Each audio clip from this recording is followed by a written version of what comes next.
लोग कहते हैं वंदन करने से क्या होता है। देखिए, वंदन करने से भगवान हमारे बंधन में आते हैं, एक विनम्र भाव प्रकट होता है। भाई किसी भी व्यक्ति, साधारण मनुष्यों की अगर हम बात करें तो किसी व्यक्ति के आगे जाकर भी अगर हम झुक जाएंगे ना, प्रणाम करने लगेंगे ना, तो उसके दिल में भी हमारे प्रति भाव आ जाएगा। वो कहेगा ये कितना विनम्र है, इसके अंदर कितनी सरलता है, विनम्रता है। वैसे ही ठाकुर जी के आगे जाकर बार बार वंदना करोगे, बार बार प्रणाम करोगे, तो उससे ठाकुर जी रीझ जाएंगे, वो प्रसन्न हो जाएंगे। उनको प्रसन्न करने के लिए प्रणाम करो। और उनके जितने भी भक्त हैं ना, उन भक्तों के अंदर भी भगवान का दर्शन करके वही भाव रख करके वंदन करो। ये हमारे ठाकुर जी का अंश है, ये भाव रखकर वंदना करो, प्रेम से प्रणाम करो, दोनों हाथ को जोड़ करके। पुरुष है तो भगवान के मंदिर में जब भी जाए दंडवत प्रणाम करे, पर स्त्रियों के लिए दंडवत के लिए मनाही करी गई है। वो साष्टांग प्रणाम नहीं कर सकती, दंडवत नहीं कर सकती, वो पंचांग प्रणाम करे, हाथ जोड़ करके प्रणाम करे। वैसे आजकल एक फैशन और चलता है, लोग प्रणाम कैसे करते हैं, एक हाथ से खड़े खड़े बस घुटनों को ही छुएंगे, वो बस ज्यादा नहीं झुकते, घुटनों तक हाथ जाएगा और फिर बस खड़े खड़े सबको। ऐसे नहीं करना चाहिए, दोनों हाथों से प्रणाम करें, क्योंकि एक हाथ से प्रणाम करने से आपका सारा पुण्य नष्ट हो जाता है। अब आपने इतने कितने पुण्य करे हैं, जिसको भी आप प्रणाम करोगे उसके पास चले जाएंगे वो। इसलिए एक हाथ से प्रणाम नहीं करना, दोनों हाथों से प्रणाम करो। तो कोई भी एक नियम जीवन में धारण करें, कथा श्रवण करने का, भजन करने का, वंदन करने का, ठाकुर जी की सेवा अर्चना करने का, जीवन मंगलमय बनाने के लिए। क्योंकि ये मनुष्य जीवन हमें दिया ही इसलिए है कि हम अपना उद्धार कर सके। श्रीमद् भागवत में सर्वप्रथम भगवान के सुंदर स्वरूप की चर्चा करी गई है। जिस भागवत की हमें चर्चा करनी है वो भागवत ग्रंथ है, कैसा रूप है उनका। सच्चिदानंद रूपाय विश्वोत्पत्त्यादि हेतवे तापत्रय विनाशाय श्री कृष्णाय वयं नमः। कैसा रूप है ठाकुर जी का, सच्चिदानंद रूपाय। वो सत्य चित्त आनंद से परिपूर्ण है। सत्य का अर्थ होता है सत्य, जो सर्वत्र है। सत्य ईश्वर का रूप है। इस संसार की जो सत्ता है ना, वो ईश्वर के कारण है। इसकी स्थिति भी ईश्वर के ही कारण है, क्योंकि कर्ता धर्ता केवल एक हरि है। संहार करने वाले भी वही है, जगत को बनाने वाले भी वही है। चित्त का अर्थ होता है मौन। प्राणी मात्र के अंदर जो ये चैतन्यता है, ये ईश्वर के ही कारण है। और फिर है आनंद। ये जो आनंद का सागर लहरा रहा है ना, ये भी ईश्वरी कृपा से। पर ध्यान दीजिएगा, आनंद प्राप्त करने के लिए व्यक्ति को बाहरी जगत में भटकना नहीं पड़ता है। अगर कोई बाहर भटके तो उसे आनंद मिल ही नहीं सकता। आनंद की प्राप्ति करने के लिए उसको अपने भीतरी जगत के अंदर रमण करना होता है, क्योंकि आनंद बाहरी जगत के अंदर नहीं है। कोई सोचे कि मैं आनंद को प्राप्त करने के लिए घर परिवार में खोज करूं तो मुझे आनंद मिल जाए। कईयों को लगता है कि धन में आनंद होगा, खूब ज्यादा पैसा आ जाए, खूब ज्यादा धनवान बन जाओ तो आनंद आ जाएगा। नहीं, लोग खोजते हैं इन वस्तुओं में आनंद को। कोई पुत्र में, कोई परिवार में, कोई धन में, इनके अंदर आनंद खोजते हैं, पर वहां आनंद नहीं मिल सकता, क्योंकि वहां है ही नहीं। ये तो तुम्हारा अपना रूप है। एक स्त्री घर में कोई काम कर रही थी, सुई धागा लेकर के सिलाई कर रही थी, तो सिलाई करते करते सुई छूट गई, खो गई सुई। अब वो सुई को ढूंढने के लिए बाहर आंगन में आई और गली में सुई ढूंढने लगी। तो एक राहगीर ने पूछा कि बहन तू क्या ढूंढ रही है? वो बोली कि मेरी सुई खो गई, उसको ढूंढ रही हूँ। उसने पूछा कि कहाँ खोई? वो बोली मैं घर के अंदर सिलाई कर रही थी, वहां हाथ से छूट गई तो खो गई, मैं यहाँ आके ढूंढ रही हूँ। उसने कहा कि बहन तू कहीं पागल तो नहीं हो गई? सुई जब तेरे घर के अंदर खोई तो तू बाहर गली में क्यों ढूंढ रही है? वो बोली कि घर के भीतर अंधेरा है ना, वहां दिख नहीं रहा, बाहर गली में उजाला आ रहा है तो यहाँ ढूंढ रही है। उसने कहा तू कितनी पागल है, जहां खोई है वहां नहीं ढूंढ रही, बाहर आके ढूंढ रही है। आपको भी लग रहा होगा कितनी पागल है वो, कितनी मूर्ख है वो। सब मूर्खता हम सब भी करते हैं, क्योंकि हम भी यही गलती करते हैं। भगवान है कहां और ढूंढ कहां रहे हैं। आनंद स्वरूप परमात्मा हमारे हृदय के अंदर बसे हैं, आनंद हमारे भीतर है और हम बाहर ढूंढते फिरते हैं। हम जड़ वस्तु के अंदर आनंद को खोजते हैं। हमको लगता है कोई पदार्थ मिला, कोई सुख सुविधा मिली, हम कह देते हैं आनंद आ गया। संसार की पदार्थ आपको सुख दे सकते हैं, आनंद नहीं दे सकते। पुत्र, परिवार, धन संपत्ति, घर बार, इनसे आपको सुख मिल जाएगा, आनंद नहीं मिलेगा। क्योंकि आनंद आने के बाद जाता नहीं है महाराज, और ये सुख तो नष्ट हो जाएंगे। आज सुविधाएं हैं तब तक हमको अच्छा लगेगा, कल जब ये सुविधाएं नष्ट हो गई तो हम दुखी हो जाएंगे। इसका कोई भरोसा थोड़ी है कि ये जो चीज आज हमारे पास है हमेशा के लिए रहेगी हमारे पास। तो ये आनंद नहीं है, ये पदार्थ क्षणिक सुख देते हैं। आनंद भीतर है, बस वो दिखाई नहीं देता है, उसको प्रकट करना पड़ता है। जैसे दूध के अंदर मक्खन है पर दिखता नहीं है, दिखता है नहीं दिखता, वो अव्यक्त रूप में है। उसको पाने के लिए थोड़ी मेहनत करनी होगी, दूध से दही बनाना पड़ेगा, फिर दही का खूब मंथन करना पड़ेगा, और जब मंथन किया जाएगा तब मक्खन प्रकट होगा, तब वो दिखेगा। उसी प्रकार से हम भी अगर सच्चे आनंद को पाना चाहें तो हमें भी अपना मनोमंथन करना पड़ेगा, हमें चिंतन करना पड़ेगा, और चिंतन के द्वारा ये आनंद प्रकट हो जाएगा। चिंतन के द्वारा। और ठाकुर जी का स्वरूप आनंदमयी है, वो हमेशा ही आनंद में रहते हैं, उनका आनंद खत्म नहीं होता, समाप्त नहीं होता। तो सच्चिदानंद रूपाय फिर विश्वोत्पत्त्यादि हेतवे, वो क्या करते हैं? विश्व का सर्जन करते, संसार को बनाते हैं, पालन करते हैं, और अंत में संहार भी करते हैं। तापत्रय विनाशाय, वो 3 प्रकार के ताप का नाश भी करते हैं। दैहिक, देविक, भौतिक ताप जो होते हैं ना, उनसे ठाकुर जी हमें बचाते हैं। श्री कृष्णाय वयम नमः।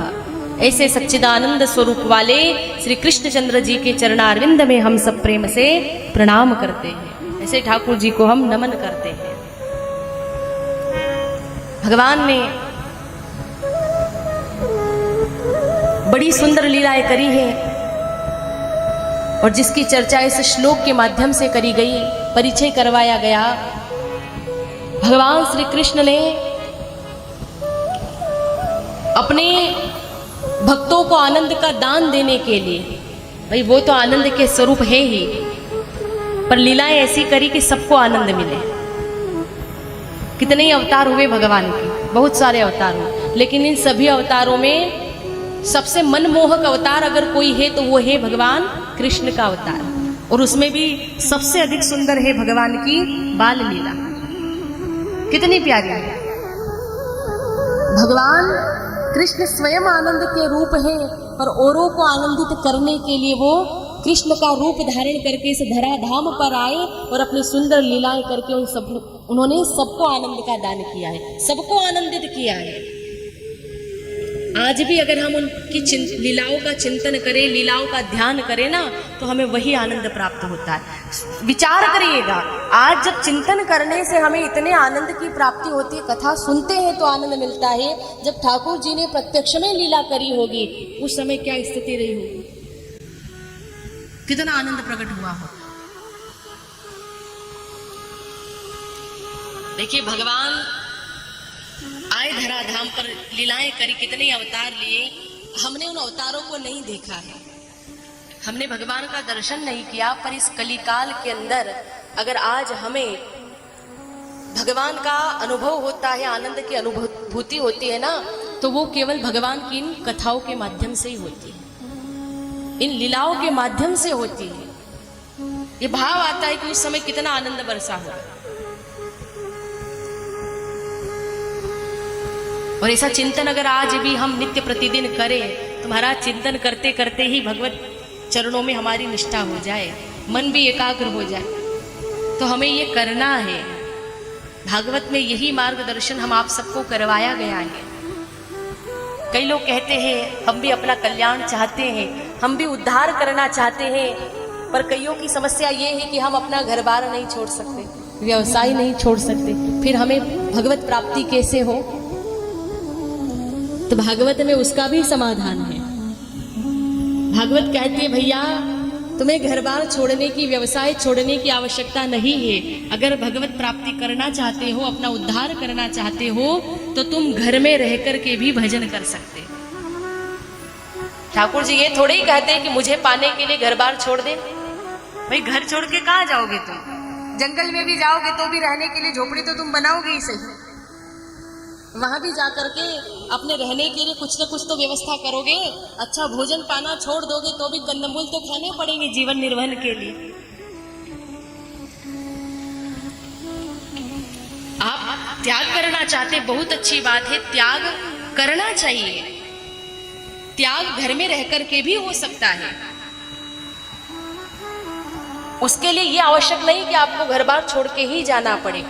भाई आयु हो गई है तो आप अपने जीवन में त्याग की भावना को बढ़ाइए, धीरे धीरे त्याग करिए। आप अपने जीवन को वैसा बना लीजिए, अपनी जरूरतों को धीरे धीरे कम कर दीजिए। जो मिल रहा है भगवान की प्रसाद समझ करके उसको ग्रहण करिए और ज्यादा से ज्यादा भगवान का नाम जपिए।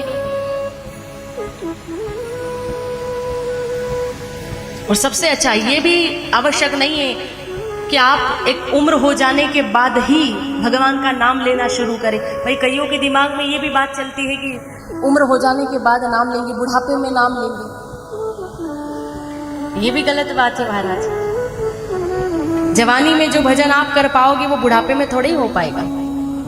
अब आप कहोगे जवानी में समय कहाँ, हमारे पास में व्यस्तता है, तो उसका समाधान भागवत में कराया है। आप अपना कामकाज भी करिए और भगवान नाम भी लेते रहिए। और इसका उदाहरण है गोपियों की कथा।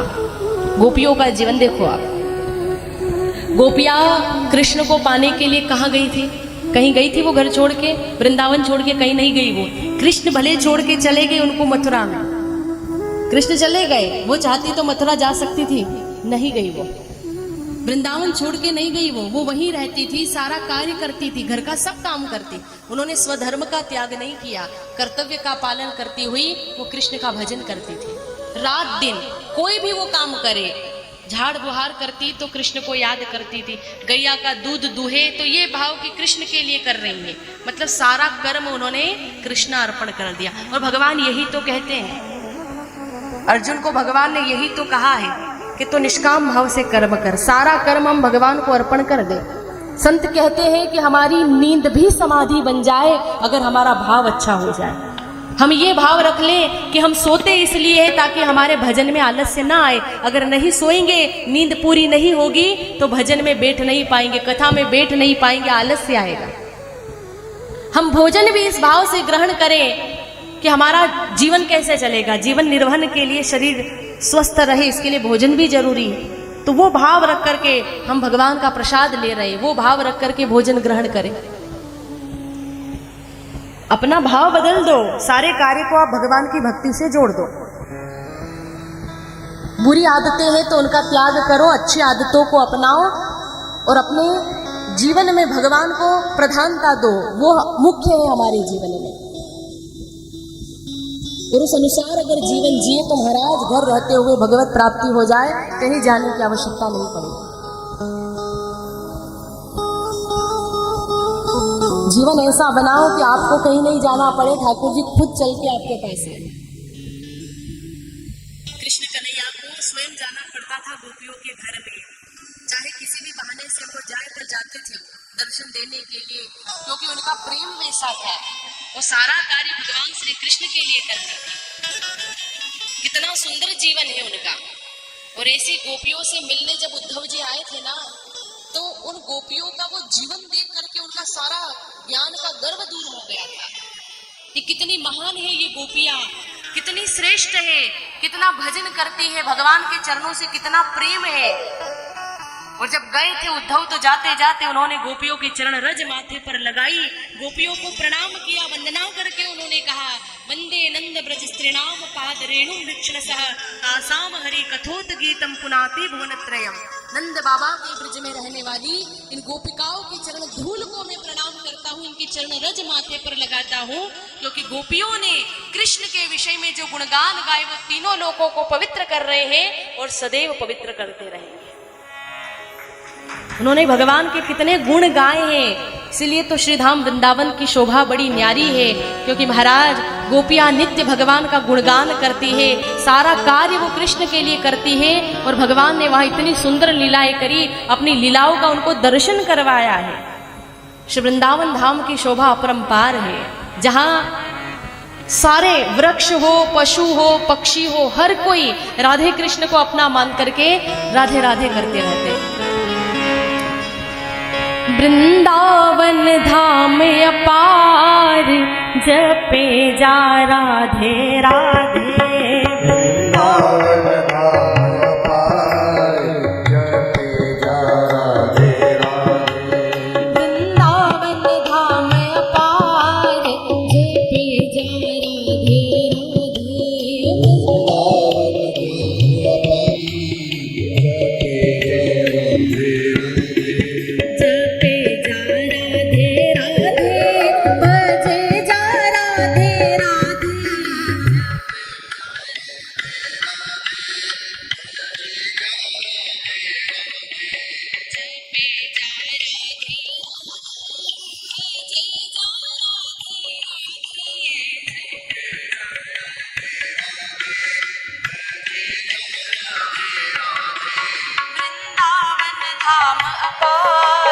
जपे जा राधे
भजे जा राधे राधे जपे जा राधे राधे जपे जा राधे राधे भजे जा राधे। बोलिए श्री राधे रानी सरकार की जय। श्री वृंदावन बिहारी लाल की जय। श्री वृंदावन धाम की शोभा बड़ी न्यारी है। ठाकुर जी ने बड़ी सुंदर सुंदर लीलाएं करी, गोपियों को आनंद का दान दिया है, अपनी लीलाओं का दर्शन कराया और आज भी नित्य संबंध है उनके साथ में, क्योंकि उन्होंने भगवान से वैसा प्रेम किया। हम अपने घर में ठाकुर जी को ले तो आते हैं, मंदिर में बिठाते हैं, लेकिन प्रेम नहीं देते। भगवान क्या मांगते हैं हमसे? वो पदार्थ के भूखे नहीं है महाराज, वो हमसे प्रेम चाहते हैं। उनसे नाता जोड़ो, उनसे संबंध जोड़ो, क्योंकि संबंध ही प्रेम को उत्पन्न करता है। हम बीमार पड़ेंगे तो हमसे मिलने कौन आएगा? हमारा सगा संबंधी, हमारा रिश्तेदार, जान पहचान वाला वही आएगा ना हालचाल पूछने, क्योंकि संबंध प्रेम को प्रकट करता है। भगवान से भी संबंध जोड़ो। गोपियों ने संबंध जोड़ा भगवान से और सारा कर्म वो ये मानकर करती हम कृष्ण के लिए कर रहे हैं। तो हम भी अपना कर्म करते हुए जो व्यवसाय कर रहे हैं वो करें, लेकिन भगवान को न भूलें, ईश्वर को याद रखिए। और अगर ये भाव जागृत हो जाए, दुकान कर रहे हैं, दुकान में बैठे हैं, वहां भी अगर ठाकुर जी की उपस्थिति का अनुभव हो रहा है तो आपका ही कल्याण है, आपका फायदा है, आप पाप नहीं कर पाओगे। भाई व्यक्ति अगर किसी को ठगता है और अगर ये भाव आ जाए, नहीं कैसे करूं, ठाकुर जी देख रहे हैं, तो वो काम नहीं कर पाएगा, वो बेईमानी नहीं कर पाएगा। भगवान है, देख रहे हैं। तो ईश्वर की उपस्थिति याद रहे, उनको भूले नहीं, जीवन धन्य हो जाएगा। और व्यास जी ने प्राणी मात्र के कल्याण के लिए श्रीमद् भागवत की रचना करी, जो हमें मार्गदर्शन करा रही है कि आपको अपना जीवन किस प्रकार से जीना चाहिए। भाई घर में रहिए, भजन करिए, अपना व्यवसाय भी करिए, पर भगवान को मत भूलिए, उनको भी याद करते रहो। श्रीमद् भागवत में 3 संवाद है। ये कथा सुखदेव जी ने परीक्षित जी को सुनाई है, सूत जी महाराज ने ये कथा शौनकादिक ऋषियों को सुनाई, और एक बार इस कथा का महात्म्य सनत कुमारों ने नारद मुनि को सुनाया था।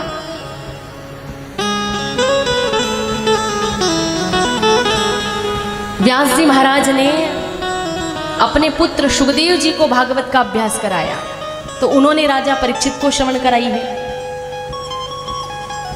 और ये कथा निमिषारण्य की भूमि पर सूत जी महाराज 88,000 ऋषियों को सुनाते हैं, और यही कथा सनत कुमार नारद जी को श्रवण कराते हैं।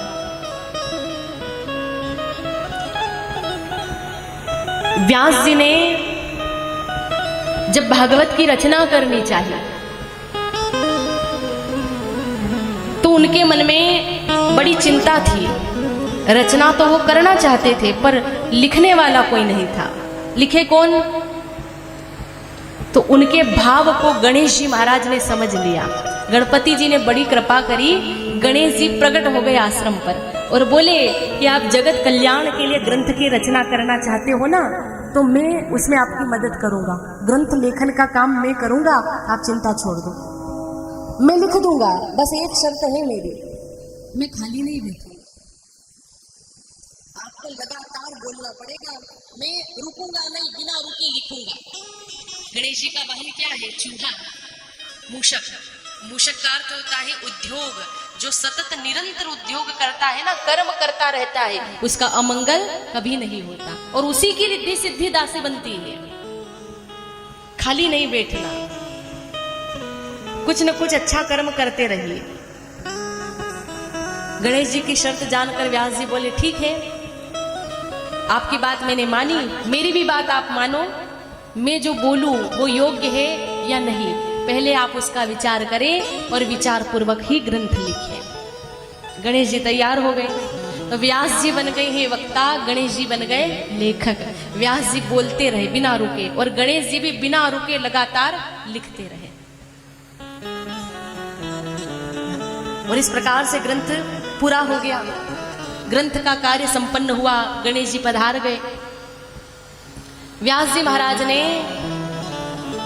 कोई विघ्न ना आए इसीलिए सर्वप्रथम श्री गणेशाय नमः कह करके पहले गणेश जी की स्तुति करी है, क्योंकि गणेश जी विघ्न हरता है, वो विघ्नों का नाश करते हैं। इसलिए हम कोई भी काम जब करते हैं ना तो सबसे पहले किसकी पूजा करते हैं? गणेश जी महाराज। और कल क्या है? गणेश चतुर्थी। विघ्नहर्ता गणपति भगवान आने वाले हैं। वैसे तो वो हम ये नहीं कह सकते कि आने वाले हैं, वो तो पहले से ही है। एक उत्सव मनाते हैं हम लोग, प्रागट्य हुआ था ना उनका, इसलिए तो उत्सव मनाते हैं। गणेश जी महाराज विघ्नहर्ता है, गणपति की सेवा आराधना विघ्नों का नाश करती है, इसलिए सर्वप्रथम गणपति का पूजन करना चाहिए। और फिर हमारे यहाँ क्रम में गणेश जी के बाद में हम सभी की, जैसे पंचायतन देवता में तो गणपति जी आते हैं, भगवान शिव, माता पार्वती, भगवान सूर्य नारायण, भगवान विष्णु, ये पंचायतन देवता है। और इनमें हमें भेद नहीं करना चाहिए। आजकल लोग भेदभाव कर देते हैं, लेकिन नहीं करना चाहिए। ये पंचायतन देव एक है, इनकी पूजा आराधना सेवा करना चाहिए। तो यहाँ पर भी सर्वप्रथम श्री गणेशाय नमः कह करके पहले गणेश जी की स्तुति करी ताकि विघ्न ना आए। फिर माता सरस्वती की वंदना करी, गुरु के चरण कमल की वंदना करी, फिर भगवान श्री कृष्ण की वंदना करी गई। कथा का क्रम भले ही 7 दिन का है। सप्ताह कथा का आयोजन इसलिए किया गया ताकि निर्विघ्न रूप से यह अनुष्ठान पूरा हो जाए। नहीं तो कितनी बाधाएं आती हैं, कितने विघ्न आते हैं, और फिर आज के व्यक्ति के पास इतना समय भी नहीं। और सुखदेव जी ने परीक्षित जी को कथा सुनाई थी, उनके पास 7 दिन थे, इसलिए 7 दिन का कथाक्रम निश्चित हुआ। अन्यथा सूत जी और शौनकादिक ऋषियों की कथा तो 1000 दिन तक चली थी।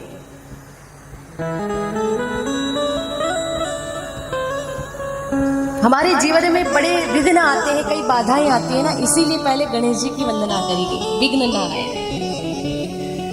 महाराज जब ग्रंथ पूरा हुआ तो व्यास जी को एक चिंता सताने लगी कि ग्रंथ का कार्य तो पूरा हो गया, पर प्रचार कौन करेगा इसका? और इसका प्रचार वही कर सकता है जो वैरागी हो। तो उनको लगा कि वैराग्य के स्वरूप तो भगवान महादेव है। शंकर जी से प्रार्थना करी, भोलेनाथ जी प्रकट हुए, कहा बताओ क्यों याद किया? व्यास जी बोले प्रभु आप एक कृपा कर दो, आप मेरे यहाँ पुत्र के रूप में अवतार ले लो और जगत में कथा का प्रचार करो। शंकर जी बोले नहीं आ सकता, मुझे जगत में आना प्रिय नहीं है। संसार में आऊंगा तो माया मेरे गले पड़ जाएगी, मैं नहीं आऊंगा। वो बोले आप तो आनंद में रहने वाले हो, माया क्या बिगाड़ सकती है आपका? वो बोले नहीं आऊंगा। संसार में आने के बाद माया के संसर्ग में आना ही पड़ता है। कोयले की खदान में उतरेंगे तो हाथ पैर काले होंगे ही होंगे, बिना काले हुए नहीं रह सकते। बोले मैं जगत में नहीं आ सकता। व्यास जी बोले मैं जानता हूं आपको जगत में आना प्रिय नहीं है, पर संसार के कल्याण के लिए आप पधारिए। जो आनंद आप समाधि में लेते हैं ना, वो जगत को देने के लिए आप पधारिए। तो उनकी प्रार्थना पर वो तैयार हुए। महाराज शंकर भगवान श्री सुखदेव जी जो है ना, वो शंकर जी के ही अवतार माने गए। यद्यपि भगवान महादेव अजन्मा है, शिव का जन्म नहीं हुआ है। शिव जी अजन्मा है, महारुद्र का जन्म नहीं हुआ है, लेकिन रुद्र के रूप में उनका जन्म है। और श्री शिव महापुराण में इन अवतारों की चर्चा भी करी गई है। कितने अवतार बताए जाते हैं। रुद्र के रूप में उन्होंने कई सारे अवतार लिए, सदाशिव के रूप में वो अजन्मा है, महारुद्र अजन्मा है। तो संत कहते हैं, महात्मा बताते हैं कि सुखदेव जी जो है ना, वो शंकर जी के ही अवतार हैं। व्यास जी की प्रार्थना पर आए हैं वो, और माँ के गर्भ में कितने साल रहे? 12 साल तक। 12 साल हो गए वो बाहर ही नहीं आते। व्यास जी ने पूछा कि आप बाहर क्यों नहीं आते? वो बोलते मुझे माया से डर लगता है, माया गले पड़ जाएगी। तब ठाकुर जी आए, द्वारिकानाथ ने आश्वासन दिया, चिंता मत करो, मेरी माया आपको कभी प्रभावित नहीं करेगी। तब जा करके वो बाहर आए। 12 वर्ष पश्चात उनका प्रागट्य हुआ। बोलिए श्री सुखदेव मुनि भगवान की जय। महाराज जब जन्म लिया ना तो जन्मते ही घर छोड़ के जंगल की तरफ जाने लगे, वन की राह पकड़े ली, क्योंकि वैरागी है ना। अब जाते देखा तो माता रोने लगी, मेरा पुत्र जा रहा है, रोको इसे रोको। व्यास जी जानते हैं कि ये कौन है, इसलिए समझा रहे, देवी धैर्य रखो, वो जगत कल्याण के लिए जा रहे हैं, जाने दो। पर जब पत्नी का रोना धोना बढ़ा, यद्यपि व्यास जी महाज्ञानी है पर उनका भी चित्त डावाडोल हो गया। पुत्र के प्रेम में आ गए, वो भी लगे पीछे पीछे दौड़ने और आवाज दे रहे, बेटा रुक जाओ, घर आ जाओ, मैं जानता हूं तुम वैरागी हो, इसलिए मैं जबरदस्ती नहीं करूंगा, तुम्हारा ब्याह नहीं कराऊंगा, घर आ जाओ। पर वो तो सर्वव्यापक हो चुके थे, भान भूल गए, भगवान से नाता जुड़ गया ना। भान भूली अवस्था में कौन किसका पिता, कौन किसकी माता। वो वृक्षों के अंदर प्रवेश करते हैं, वृक्षों के द्वारा उत्तर देते हैं, हे मुनिराज, आपको पुत्र के वियोग में दुख क्यों हो रहा है? आपको तो प्रसन्न होना चाहिए, आपका बेटा जगत कल्याण के लिए जा रहा है। हम वृक्ष हैं और वृक्षों को जो पत्थर मारते हैं उसको भी वृक्ष फल ही प्रदान करते हैं। आप दुखी मत होइए। व्यास जी व्यग्र हैं, सुखदेव जी कह रहे हैं, पिताजी क्यों दुखी हैं आप ये मानते हैं ना कि मैं आपका बेटा हूं, आप मेरे पिता हो, मैं आपसे दूर जा रहा हूं, आप कैसे रहोगे? पिताजी ये भाव आप छोड़ दीजिए, क्योंकि जगत में जीव का कई बार जन्म होता है। कभी वो पिता बनता है, कभी पुत्र बनता है, कभी माँ बनता है, कभी स्त्री, कभी पुरुष, कभी पशु पक्षी बन जाता है। कई बार पिछले जन्म के शत्रु भी घर में आ जाते हैं। पूर्व जन्म किसी को याद नहीं रहता, इसलिए ना आप मेरे पिता है, न मैं आपका पुत्र हूँ। आपके और मेरे सच्चे पिता भगवान नारायण है, तो मेरे पीछे मत पड़िए, भगवान नारायण के पीछे पड़िए। नर अगर नारायण के पीछे पड़े तो कृतार्थ हो जाए। सुखदेव जी ने जब इस प्रकार से कहा तब व्यास जी की चिंता दूर हुई, वो घर लौट करके आए। घर आकर के पत्नी से कहा कि देवी, अगर शुक पुत्र तुम्हें अति प्रिय लगता है ना, तो तुम उसे अंतर्यामी को अर्पण कर, भगवान भी प्रिय लगने लग जाएंगे। वैसे सर्वभूत हृदय स्वरूप सदगुरु सुखदेव जी को हम भी प्रणाम करते हैं। नारायणं नमस्कृत्यं नरं चैव नरोत्तमं देवीं सरस्वतीं व्यासं ततो जयमुदीरयेत्।